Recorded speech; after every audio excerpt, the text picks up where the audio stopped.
Tinapay mula sa langit. A daily morning devotion with CRC Family.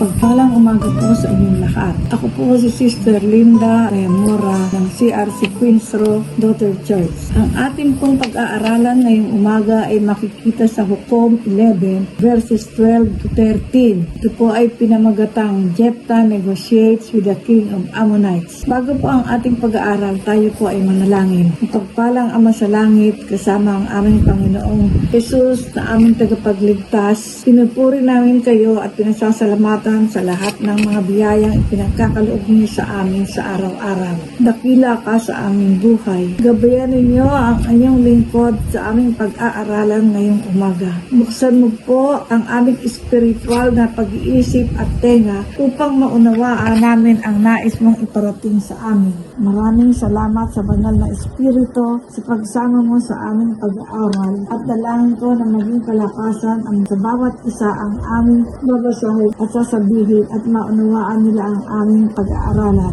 Marami pong salamat at binabalik ko na ang lahat ng papuri, pagsamba at pasasalamat sa tanging pangalan ng inyong anak at aming tagapagligtas na si Jesus. Amen. Basahin po natin ang Judges 11 verses 12 to 13. Ito ay tungkol sa negosasyon ni Jephthah at ang hari ng mga Ammonita.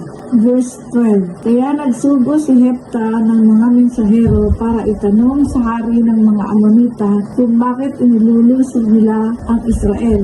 Verse 13. Ito ang sagot ng hari ng mga Ammonita sa mga mensahero ni Jephthah. Nang dumating ang mga Israelita mula sa Ehipto, sinakop nila ang mga lupain namin mula sa Arnon hanggang sa Habok papunta sa ilog ng Jordan. Kaya ngayon, ibalik niyo ito sa amin ng maayos. Ang Hukom 11 verse 12 to 13 ay nagsasaad ng pagsisimula ng maayos na negosasyon sa pagitan ni Jephthah at ng hari ng Ammonita. Si Jephthah ang napiling nuno ng Gilead para magtanggol sa Israel laban sa hari ng Ammonita. Context. Ang Ammonita ay nagbabadya ng digmaan laban sa Israel kaya nagkaroon ng negosasyon sa pagitan ni Jephthah at ang hari ng Ammonita.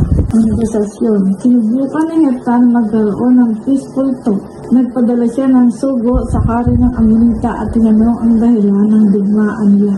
Ang nais ng hari ng Ammonita na ibalik sa kanila ang mga lupain na kinuha ng Israel nung umalis sila sa Egypt sa panahon pa ng Exodus. Ang lupain ito ay nasa pagitan ng Arnon at Jordan River. Ito ay kasama sa Promised Land na ipinagkaloob ng Panginoon sa taga-Israel. Ang conflict. Ang Ammonita ay nagdemand na ibalik ang lupain sa kanila ng mapayapa upang maiwasan ang digmaan. Ang pangyayaring ito ay nagbunga ng hindi pagkakaunawaan, nagpapakita na ginawang lahat ni Jephthah ang kanyang magagawa upang maiwasan ang digmaan sa dalawang panig. Ngunit nagmatigas ang hari ng Ammonita at hindi pumayag sa mapayapang paraan. Kaya ang pagkakaroon ng digmaan ay naging solusyon sa kanilang problema. Ngunit bago ang digmaan, lumapit si Jephthah sa Panginoong Diyos at nangako kung siya ay magtatagumpay sa digmaan, pagkakaloob niya sa Diyos ang unang lalabas sa kanilang takanan at babati sa kanyang tagumpay.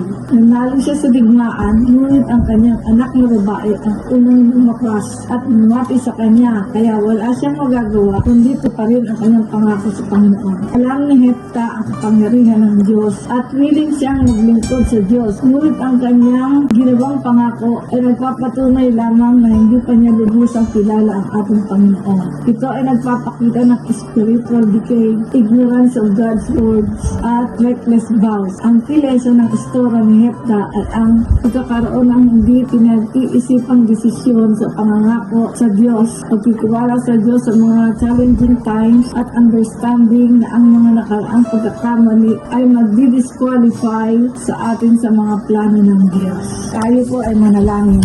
bilang Diyos Ama sa langit, kasama ang aking Panginoong Jesus, at sa gabay ng Santong Espiritu, marami pong salamat sa natutunan namin, negosasyon ni Hepta at ng Hari ng Amonita. Turuan mo po kami, huwag magpadalos-dalos sa pagbibigay ng vows o pangako sa ating Panginoon. Maging wise po kami sa anumang desisyon na gagawin namin sa aming buhay. Turuan mo kami isang guni ang lahat ng desisyon na aming gagawin sa ating Panginoong Diyos. Huwag po pong pabayaang matulad kami kay Hepta na nagdesisyon at pangakong kanyang binitiwan sa ating Panginoon. Marami pong salamat sa katuruan sa umagang ito. Dalangin ko na mas maraming makikinig sa inyong programang Tinapay Mula sa Langit tuwing ika-5 kalahati ng umaga. Patuloy po nating i-share ang programang Tinapay Mula sa Langit upang mapagpala rin ang iba sa kanilang pakikinig ng nasabing programa. Salamat po ng marami. To God be the glory. Purihin ang Panginoon. Amen.